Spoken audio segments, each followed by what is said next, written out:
In today's work environment, everything starts at the top. How we work with our peers, and especially our managers, it all affects how employees are engaged within an organization. And a new term has now emerged to describe an increasingly common alternative to resigning: quiet quitting. But what do we think quiet quitting really means? Is it a negative or is it a positive?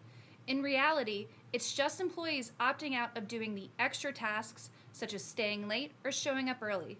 They are fulfilling their main job responsibilities, but no longer willing to do those extras because the support they received before is now lacking, since going above and beyond became an expectation from leaders without that extra recognition. Welcome to our TED Talk. To illuminate the hidden narratives behind quiet quitting by challenging conventional notions of engagement and productivity. This talk aims to spark a cultural shift from silence and withdrawal to intentional and authentic connection, redefining what it means to thrive at work in an era of burnout, bureaucracy, and unmet expectations.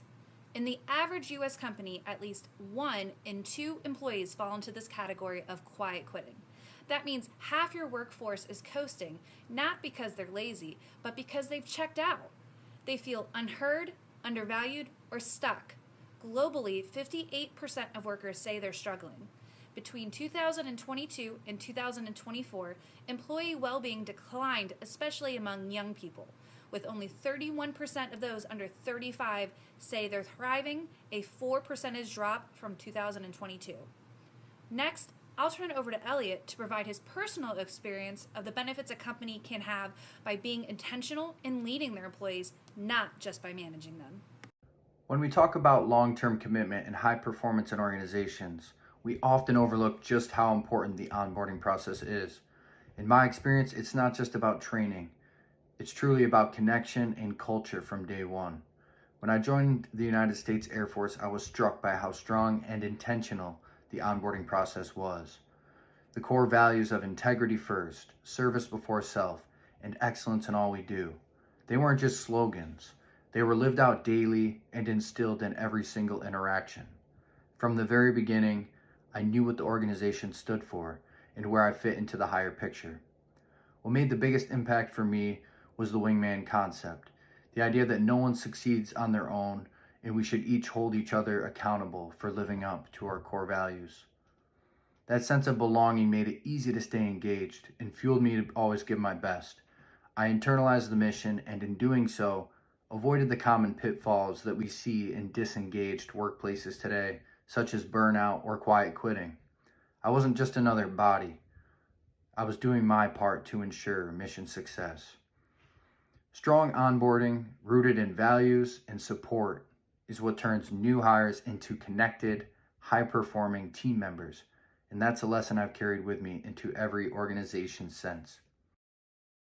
Quiet quitting is not new. It's been around for years. Not necessarily with this name, but it's existed. It's usually viewed from the optics of employee disengagement. It's an employee problem, not the leader, not the organization. But it really is more of an organizational failure. Quiet quitting is a symptom of leadership misalignment. It's not laziness on behalf of the employee, it's a conscious choice and shift in the organizational citizen behavior. Ask yourself, is the work environment a place where people want to go the extra mile? Employees have gone above and beyond for years, volunteering late, helping coworkers, and there's the expectation that there's reciprocity and it's not being realized. Managers and organizations are expecting workers to bring more to the table, to put more effort in, but there's no acknowledgement or reward for this behavior, and employees are tired of it. Leaders need to look at themselves and how they're building relationships with their employees. Research shows that leaders have a significant influence on quiet quitting.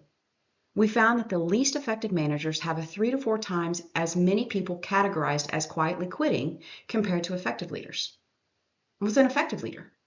One who acknowledges the individual, an individual who takes time to build relationships and demonstrate consistent values, a leader who acknowledges and provides an environment for career growth and career development.